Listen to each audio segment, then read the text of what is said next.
Lisa and Andrea, and we're about to start our session called Freedom Dreaming. And we're just really grateful that you're here because we're hoping we can dream up some special futures together through conversation. I'm going to share screen, and while I'm doing that, perhaps my colleagues Lisa and Andrea can also introduce themselves. And I guess I should just say, my day job is that I'm a professor of English, literature, and writing at Kean University, which is in New Jersey, right outside of New York City. But I'm also a co-founder and co-facilitator of Equity Unbound and MYFest. So I feel very much at home with all my peeps here. Lisa? Hi, Lisa Petrides, and I'm the CEO and founder of an education nonprofit called ISKME, the Institute for the Study of Knowledge Management and Education, and we do a lot of work in the space of open education. And I'm so glad to be here. I think this is my second year at MYFest. Hi, I'm Andrea Severi. This is my first year at MYFest, and I'm really thrilled to be here. I run my own practice, Severi Consulting, and I'm an education futurist. So I work with different organizations, schools, foundations, looking ahead 10, 20 years at provocations and possibilities and future narratives of what education could be like. So that leads us to the premise and provocation of the session. Lisa? Yeah, we wanted to start with a kind of our mission statement, so to speak, and with a provocation for all of us, which is if education is a public good, and we believe that it is, then our goal is to really help support and create educational environments that enable learner self-determination. And this means that we can help assist to equip teachers and learners to recognize oppressive systems and structures, as well as to actively participate in changing these systems and structures to really harness the collective potential of community that allows all learners to become self-actualized shapers of a more just and sustainable world. And that's why we're here today, to sort of offer an approach to really think about what it means to be freedom dreaming about a liberatory education. So our Great. agenda. Oh, yeah. Go ahead, Andrea. Yeah, I was just going to jump right in. Yeah, so that is a mouthful, and it's a big premise and provocation. And how we've organized the session to try to explore that is to start out with some introductions so we at least can get to know each other a bit, and an opening question to kind of ground us with just some personal experience and how we relate to that premise. And then kind of collectively do some imagining about what that idea of liberatory education means to us, what we think it means. Then we'll do either breakouts, or it looks like we'll have a small group conversation, the whole group, about how the different work that we each do relates to liberatory education and maybe is impacted by it or impacts our kind of journey towards liberatory education. And then finally, we'll do some design dreaming about what's possible and how we might move towards a world of liberatory education futures. So we were hoping just to start with introductions. You can use the chat, or you can just unmute and say what you're feeling out loud, but we want to start with, how is your heart? So please share with us how you're doing, and maybe you could use a metaphor or a simile. So I've given examples here, like today, I'm Mia, and today I feel like a fish out of water. Actually, that really works for me today. So that I'm going to say is my metaphor for the day, even though I just put that in as example before. But, today I feel like an electrical storm. So I'll just pause a moment, and maybe we'll stop sharing for a second so that we can watch the chat and just I can see everybody, and we can. So Maha says her heart is full from multiple sessions today that actually felt like group hugs. Yeah, that's amazing. And I'm always impressed. Maha gets so much energy from participation in the collective.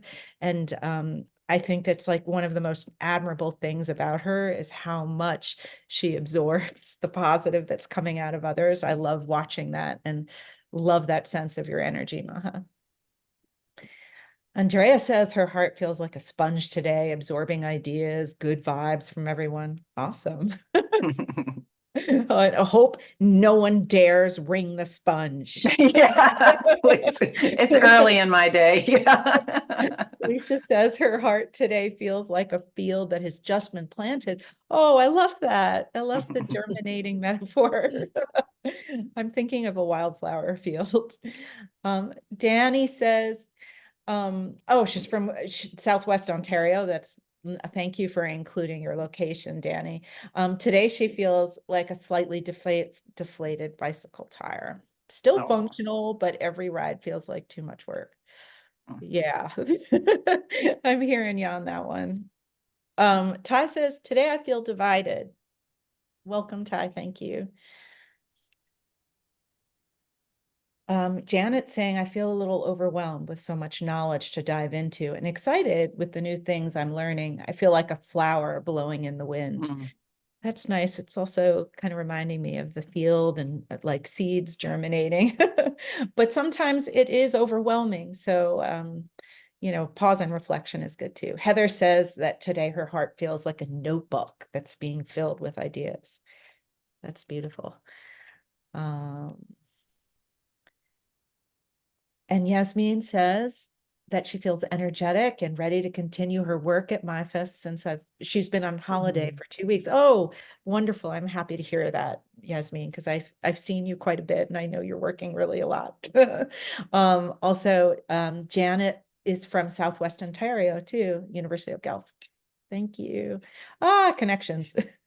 So let's move into the second, the opening question. Oh, opening like question for us, which is share a time when learning made you feel free. And again, we can do this either in the chat or out loud, whatever you feel comfortable with, but just pause for a moment and think about the experience of learning and when you felt most free.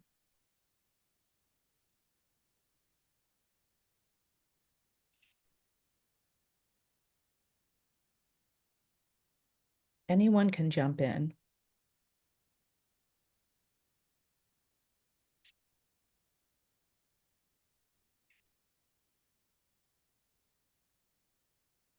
Joni says that she feels free when she's in creative flow with new ideas and knowledge. Yeah, there's something about that state of fluidity and flowing that is really important to the sense of freedom in learning.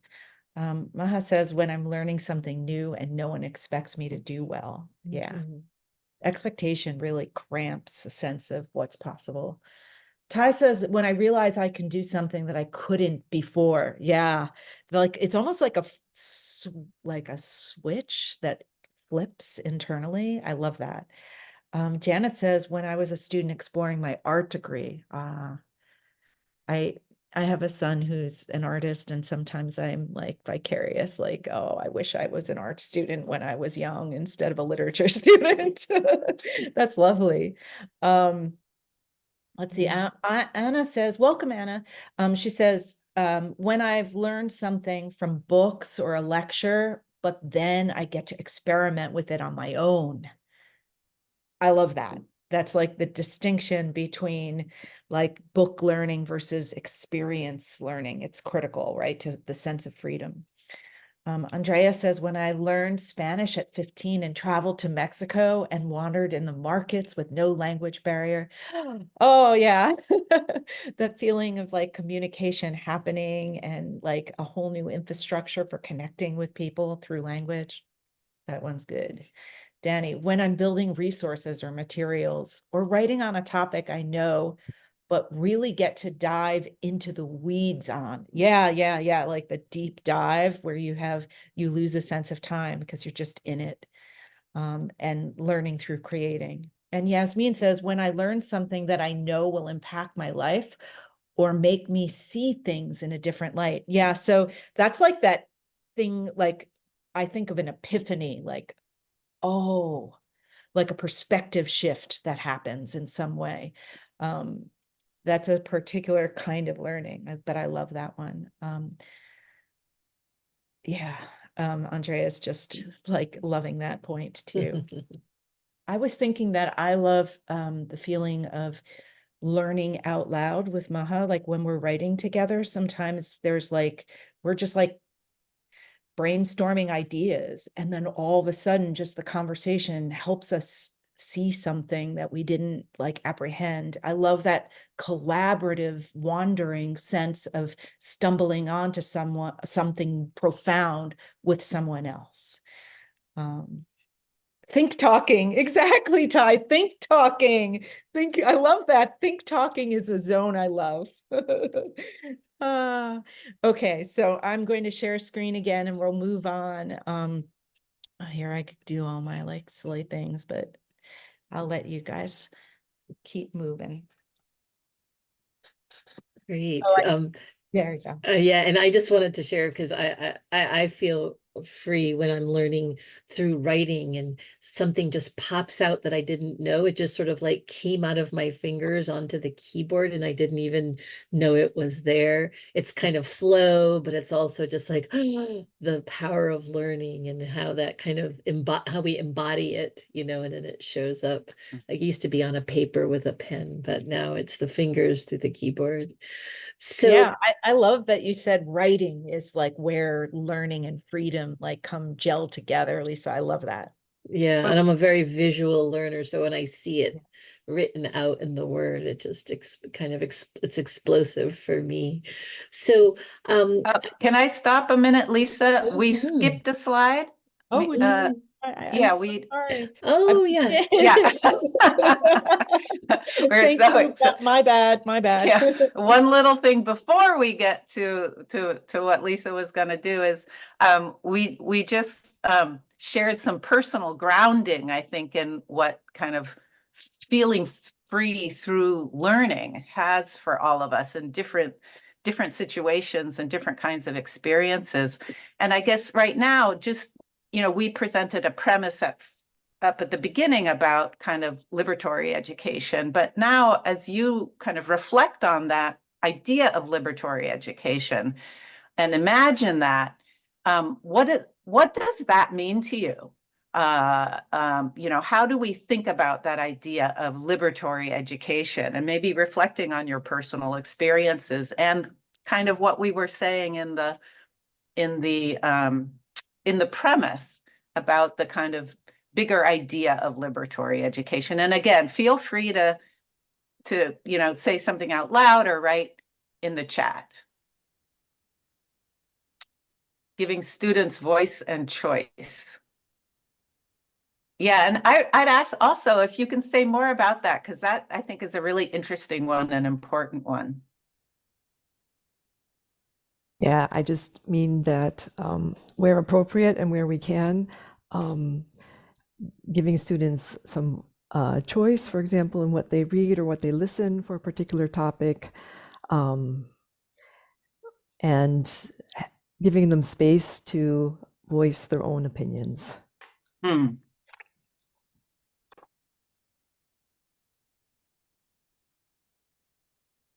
Yeah, I would like to add that I think there's something about grades that becomes restrictive and very task-oriented rather than learning-oriented. So students know how to get the A just by doing more of a task-oriented approach. And Right. I'm unsure about how much they're really learning. Right. And I'm thinking about the whole idea of grades and then everything that we all just said about feeling free through learning. And it almost just doesn't work. They collide almost, right? Yeah, and I like Anna, giving students space to explore and encourage to move beyond what they know, like break out. That's really nice. I'm thinking that it's liberatory education for me is somehow being able to center a notion of freedom internally. I know that sounds sort of vague, but if we understand what freedom is inside ourselves, we will be able to like sow those seeds that are a part of that beautiful field that Lisa was using as a metaphor, right? I think there's something about what we know about ourselves and where it's rooted internally that makes it possible to pursue justice in the world. So, yeah. Freeing the mind first, freeing your individual mind first. And that kind of, I think, relates to what Danny was just saying about educational structures that empower learners to question and change the world rather than function and become complicit with existing structures. So having that agency and interacting in the world and structures and systems around you. Mm-hmm. I love that. Yeah, it's definitely a connection to the world around you and being an active participant rather than this, like you were saying before, I'm doing tasks and getting graded. Mm-hmm. It's kind of disconnected from the world. Sometimes I imagine like liberatory education as just removing the whole idea of schools. Maybe it's not that I hated school or anything, like I was fine with school, but it just makes you feel that you have like how do I say, just one line of, like, you're expected to learn in just one way and learn certain stuff, and it prioritizes certain like subjects over others, and maybe other people like, for example, prefer learning about music or art and stuff, which is always secondary to mathematics and English and everything. So in that sense, it's not liberatory, maybe. So I don't know. And I really like what Ty said too, because I think this idea that it has to involve, the teachers have to have that agency too. And it makes me think that it's also a bit about the collective, right? Like students, learners, and educators.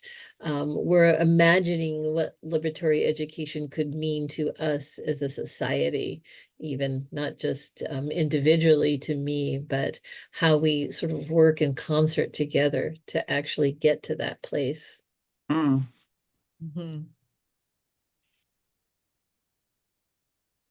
Yeah, I think that's great.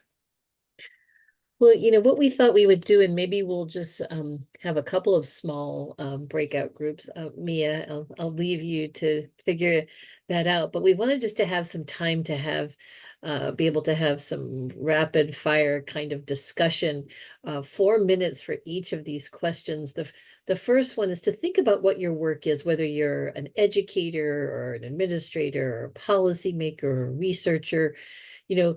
What are the ways, how does your work help to accelerate liberatory education today?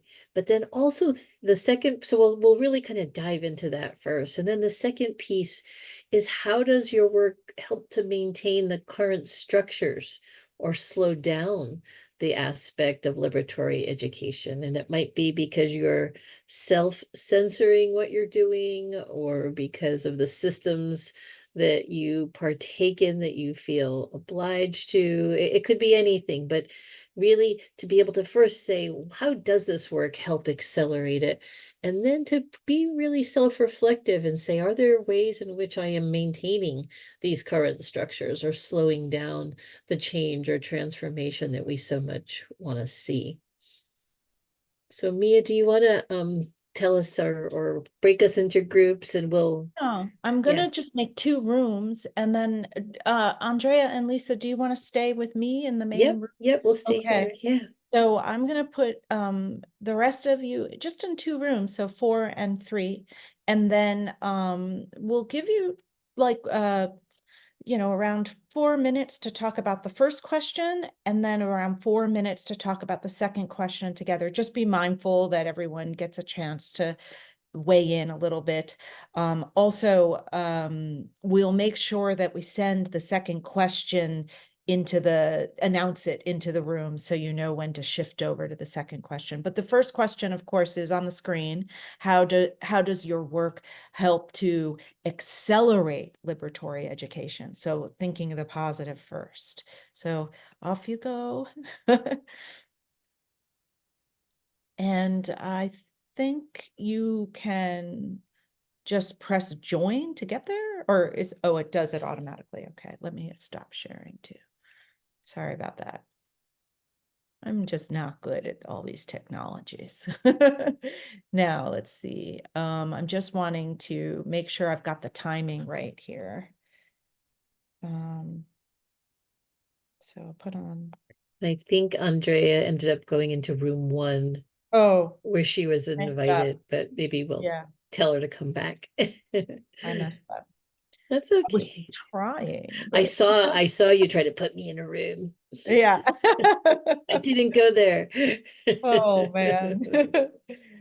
Okay, let's see. Let me, well, do you think she knows how to return herself, or should I bring her back? Let's see. Move to main session. I think we can do it ourselves. Are we in the main session? Yeah, I just didn't know if I should do it or like hook her out, you know what I mean? But There she is. Yep. Okay. Sorry about that, Andrea. I'm still a little awkward with these things. And you're on mute still, Andrea. There we go. Okay. I'm just queuing up the broadcast question. Yeah. And I did put the first question in the chat, just, I saw that. Thank you. yeah.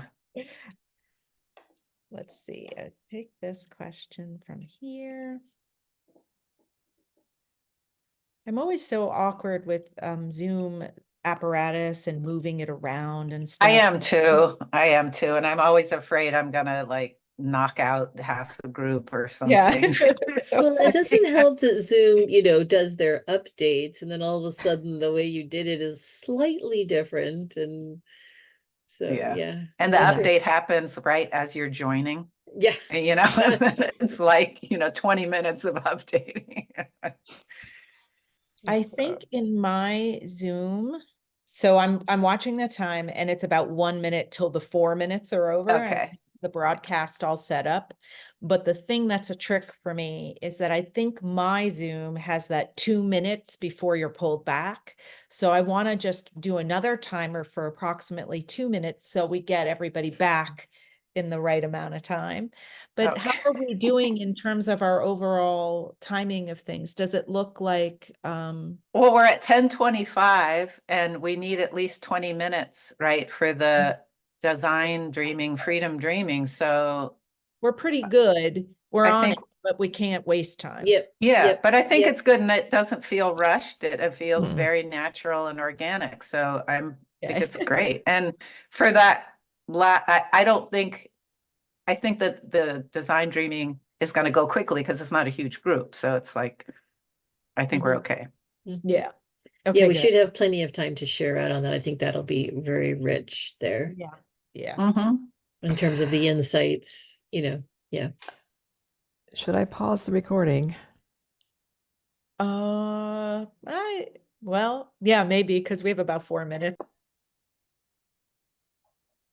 Welcome back, everyone. I'm hoping that we didn't, pull the hook and interrupt a wonderful, deep, profound share out, but it always happens. It seems like that's the regular thing in MYFest is getting cut off and deep thoughts. Anyway, so we'll continue on. We have one last exercise that we'd love to do with you, which sort of helps with this future dreaming process that we've been up to in the session.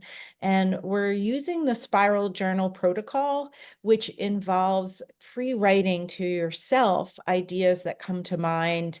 It's low stakes writing. It's just for you, but it helps in the process of sharpening your observations and being reflective. We call this protocol a spiral journal. And typically you need a piece of paper. And I'll just stop for a second so you can see me, but you would take your piece of paper, any old piece of paper, and fold it once and then fold it twice. So there's 4 quadrants on the piece of paper. But if you don't feel like finding a piece of paper or anything, you can just write just know that we're going to be generating essentially 4 free write responses to 4 prompts, and then thinking about what came up and then sharing that. But if you do the actual spiral journal and you have the 4 quadrants, we invite you to place your pen right in the center of the 4 quadrants. Or if you're just using a notebook or anything, just put your pen on the paper and start spiraling. And what I mean by that is basically, the spiral journal is about centering, and you start that by drawing a continuous spiral as slowly and as tightly as possible. So we'll just do it for a few, like 30 seconds or so, and it just helps calm your body and mind before you start to, think through the prompts. So let me give you guys about 30 more seconds now.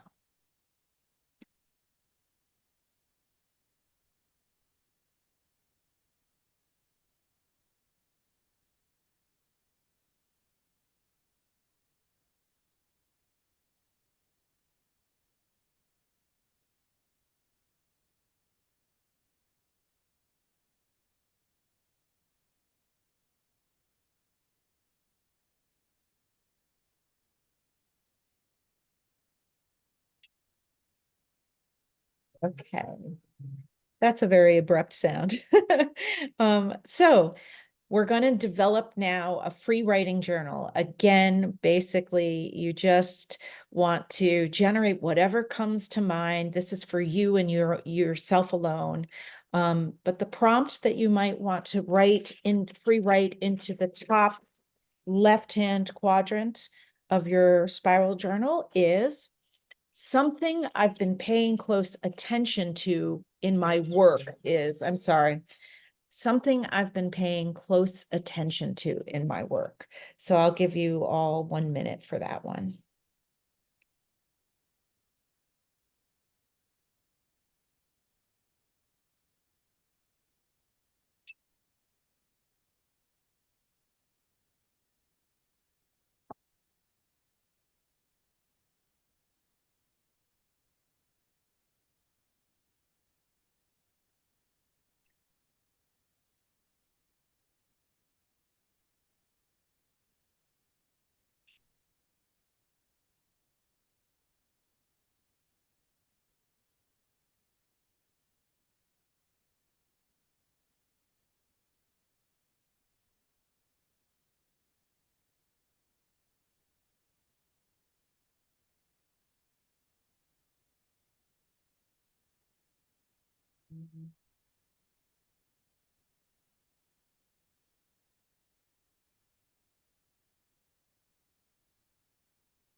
Okay, so we're going to move on to the next quadrant, which is the top right quadrant. And the prompt for our next reflection and free write is: the challenges I'm seeing for a truly liberatory education include. The challenges I'm seeing for a truly liberatory education include.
Okay, moving on to the second to last free write, the bottom right-hand quadrant of the spiral journal. The prompt is: as we design for liberatory education, I imagine as we design for liberatory education, I imagine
okay, so now our final prompt in thinking about liberatory education futures.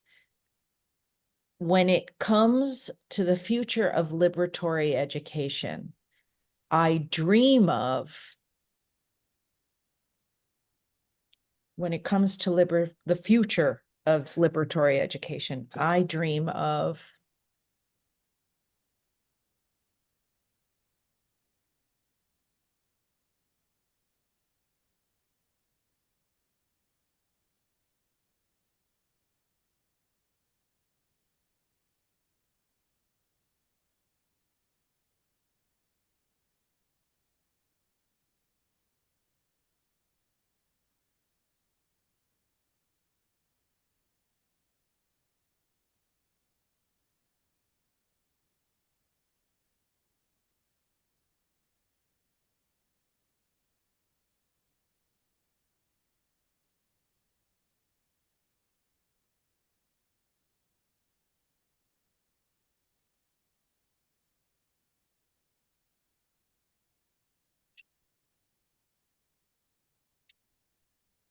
Okay, so that concludes the the generative part of our writing. So just take a moment now to review the journal and underline or circle anything that stands out or pops for you, something you're noticing about what you reflected on.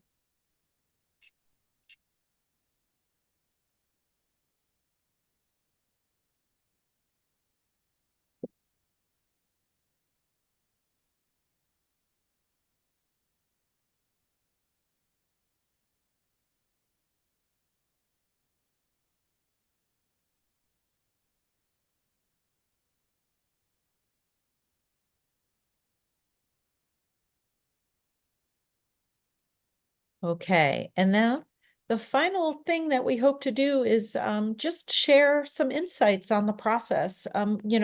Sometimes we circle or underline things in the journal that are more for our own processing, but there might be other aspects of what this generated that are insightful to you. So we're hoping that, in the last 15 minutes of time we have together, that we can just talk amongst ourselves about what bubbled up in regards to this notion of, dreaming, freedom dreaming, or design dreaming for liberatory education futures. I'm basically just opening the floor for our conversation now. For me, one thing that came up in all four things is time and the lack of time and wishing I had more time, like for doing something, but yeah, Mhm. for something like that, I would just need more time and I'm so strapped for it. Yeah, in our book circle for MYFest, we're reading Ruha Benjamin's Imagination, a Manifesto.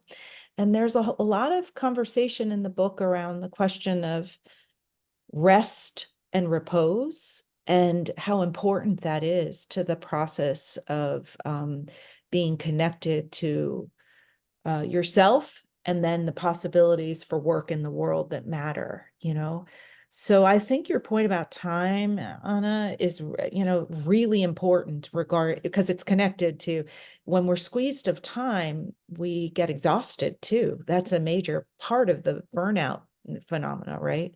So time is valuable for a lot of reasons. One, because we want to be productive and do good work, but two, because we need ebb and flow time in order to be able to tap into the things that are higher aspirations, like, the work that might be contributing to liberatory education futures.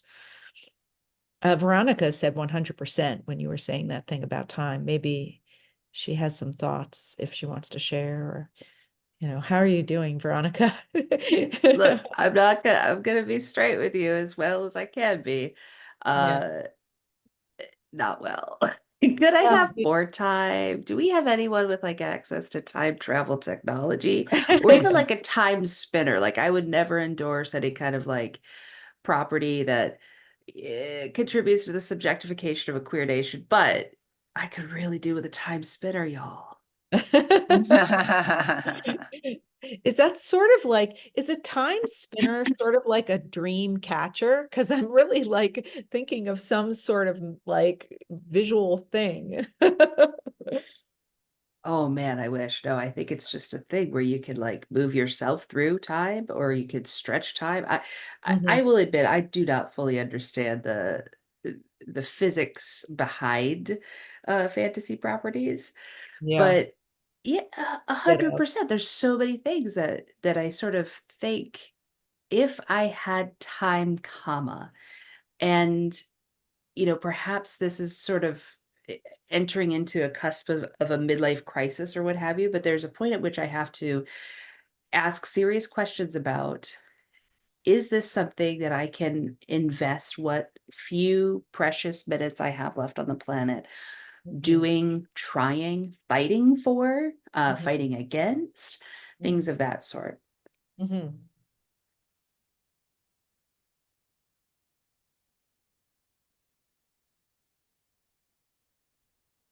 I have a lot of thoughts around that, but I think I'm just going to be quiet and let you guys sort of respond on that or something else that has to do with liberatory education. Yeah, I'd love to hear any other kinds of insights that came up for you in the Spiral Journal. I'll share. I'm hearing, the comments about time, and I completely understand that. And under challenges, I wrote, the challenges are the bureaucracy and the status quo, and that we need the desire for change, both from the administration and the learners. And if we're time constrained, we tend to stick with status quo, right? Because that's more efficient. And I find too in my work that it's hard to capture attention and like a collective desire for change.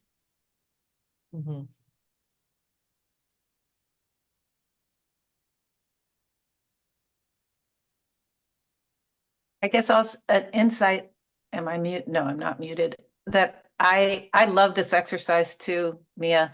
Made me think of things in different ways. And I've been thinking a lot about the high stakes environment and assessment and that whole system and how it's so toxic and how it just permeates everything. And I think this conversation of time is certainly impacted by it. And where I ended up at the end was talking about, education as, if we really thought about each other's kids and all those kids out there, and if this kind of, designs for liberatory education were really about, humans and human development and human excellence and thriving, I kind of got to a place of, this future of liberatory education being about, every learner having hope and excitement, like for their future and for the future, and that this is really that liberatory education is really a shift in the social fabric, and that in working in education, that like that's where we should be going, not like we were talking about earlier about the tasks and measuring and all this stuff, that we really need this huge shift. And I think the ideas of liberatory education get us into that domain. It creates new conversations that I don't think happen in other conversations. So that was just a little light bulb for me. Yeah, I love If I that. may add, sorry. Oh, I'll just quickly share that for the imagination part, the words I circled were passion, purpose, innovation. And the dream of, the word I used twice that I circled was joy, you know, joy of Yes. dreaming, joy of leading. And I'm enjoying this whole conversation with all of you because it's inspiring me to remember these things. So yeah, thanks. And in relation to what Andrea was saying, like, that's what I also wrote about in the obstacles to liberatory education. I feel that sometimes there's, like, in a society that emphasizes money making and profit over a lot of other factors, you tend to attribute importance to other subjects more than others, and therefore many people just tend to, as a student, like perspective, oh, I'm pressured to major in this certain field, or maybe even if I chose my major as politics, which is quote unquote less practical, I had to choose a minor that is more tangible or practical because, and I regret it, like I really regret my minor, like marketing. Of course, everyone has his own preferences, but for me, it's not for me, but I felt I always had to stay something like that is guaranteed.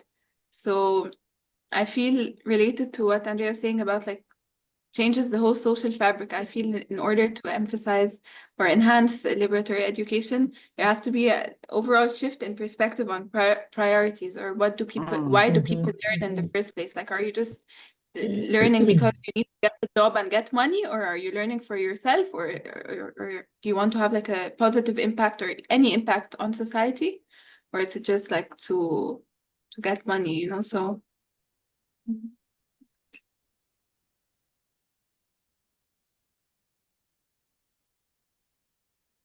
Yeah, there's so much in what you just said, Yasmin.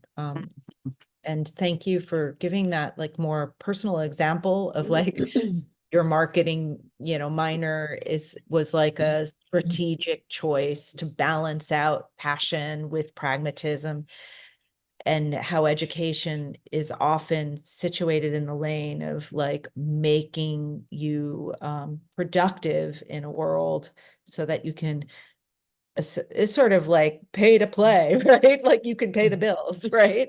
Yeah. This kind of reality, which undergirds education so much, is counterproductive to that notion of freedom internally. Like so much so that when we're making choices about what excites us and opens up our minds, we like deny ourselves in the name of hoping to like secure something in the capitalist, you know, orientation that's reality. And yeah, it's so hard. It's really so hard. And it also is that productivity and model is always there. So that leads us to that time problem, right? Because, you know, what are you doing with your time? How much time do you have?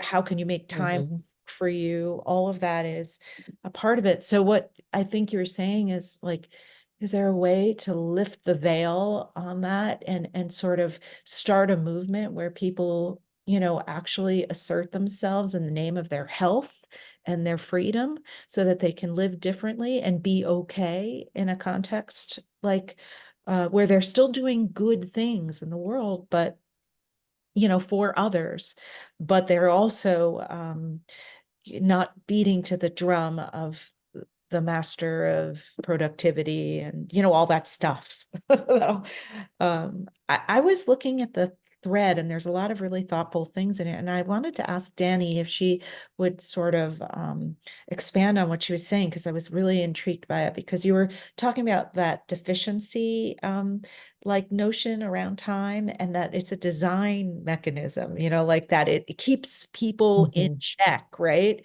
I loved that. And I think you're absolutely right. And then you made a second comment and you were saying, without understanding the context, accountability and transparency doesn't immediately strike you as a waste of time. And I'm like really curious about what you're thinking about, because all of this seems really interesting to me. So I was wondering if you wouldn't mind just saying a little more about what you were thinking about. Sure. So in my, I don't remember what the squares were called, but in my second square, I actually wrote that one of the barriers, the challenges maybe, was that our systems, our educational institutions are self-sustaining. And they're designed with all of these defense mechanisms to keep them functioning how they function. A lot of my other work, and I think a session I did at MYFest last year, was about hostile design, like how we design systems to prevent people from doing the things that will impact the system. And I think this like deliberate time deficiency, the fact that we don't have enough people to do all of the work is part of that system and part of that like self-defense mechanism. Yeah. That's a major light bulb for me. Hostile design. Thank you. I'm so sorry I missed that amazing session. And I got to go back and watch the like, but that is really a useful frame for thinking through what happens to us on some level. It's so interesting to think about it, and it comes from sort of anti-homelessness design and architecture, but like we design spaces that look really functional, that like look like they're doing the thing they should be doing, but really they're kind of, there's a nefarious purpose in how these spaces are designed or how education is designed. I mean, the Imagination, a Manifesto Ruha book has a lot of things going on in regards to that, like hostile design concept, lots of case studies, but this is the first I've heard of that as a, you know, a frame for understanding get co-opted, you know, like tech bros, solutionist sort of understanding of what we need. And we're swept away to sea without the agency we want to build a life as that's meaningful. You know, back to Yasmin's point about the major you choose when you're younger, kind of thing. I love Ty's comment I was just gonna about say that, people don't realize it. They've never had that experience of learning, feeling free through learning. And it's like, what a great like resistance kind of guerrilla strategy would be to just like in seemingly, you know, low stakes or whatever, to have, you know, in classrooms around the world, just these experiences that are designed specifically to give people those, you know, that feeling, not for any, you know, academic, you know, whatever purpose, but with the idea that if you can get people to have that experience, you know, one time, two times, and make that connection, that could have an impact in people demanding that education changes, you know, opening them up to saying, no, this is what it could be. You know, and Andrea, that just makes, you know, you just made a light bulb go off for me, this whole conversation. We all talked about remembering a time where learning made us feel free. For how many people have they never had that experience? And I bet it's a lot. And that's sort of like, oh my goodness, like how do we design for the anti-hostile mode? And I just want to say what one of my squares was, the bottom right was, I don't I forgot how the phrase starts, but and this is part of reading that book about imagination, that the strength of our collective imagination is, I think, much more powerful than we realize. Right? Like we think it's not possible, but just even realizing that we haven't designed for freedom to feel free in learning. If we could imagine that's possible, what could it look like? And I think it's possible. Yeah. That's what I love about just centering imagination, is that it's a superpower. You know, there's something about it Mm, elastic and expansive if it's practiced, and it doesn't have to like scale like global justice right away. It can be just in the small moves of your day and a reframing of things that cause frustration or pain and moving through things that are hard, like with a kind of malleability of seeing things a new way, or with a sparkle that is like almost like a private secret in yourself, but you can see something differently because you're practicing a kind of open, creative, like sense of things. That internal, external tension that we're always talking about, I think, is important. And one other thing I want to throw out, just because I'm like riffing right now, is like, thank you everyone for inspiring me, but I'm like, my brain is effervescing. But I just want to say that mindfulness, I think, is a part of it too. Being aware of what we think and then noticing it and then sitting with it and then noticing what work it does to us, the way we are perceiving everything, you know, and then, so the mindfulness is step one, and then the imagination and twisting, or like a kind of creative response to like things that suck, you know, that primes us for being better out there and finding our way to learning that matters to us and stuff like that. Yeah. Sorry. That was a bit of a wandering And it just makes me wonder, when you say that, how many people fill that void with other things when we don't have that, which in fact prevents us from seeing past that or doing it differently. And I'm not saying you shouldn't watch your favorite, binge on your favorite Netflix show or something like that. But I think we can all, I'll speak for myself, can feel those times when I've just like filled that void with, you know, crap, as opposed to whether that's an experience, you know, watching something, eating something, spending time in a way that you really didn't want, whatever those are. Like, what does it look like to undo that? Yeah.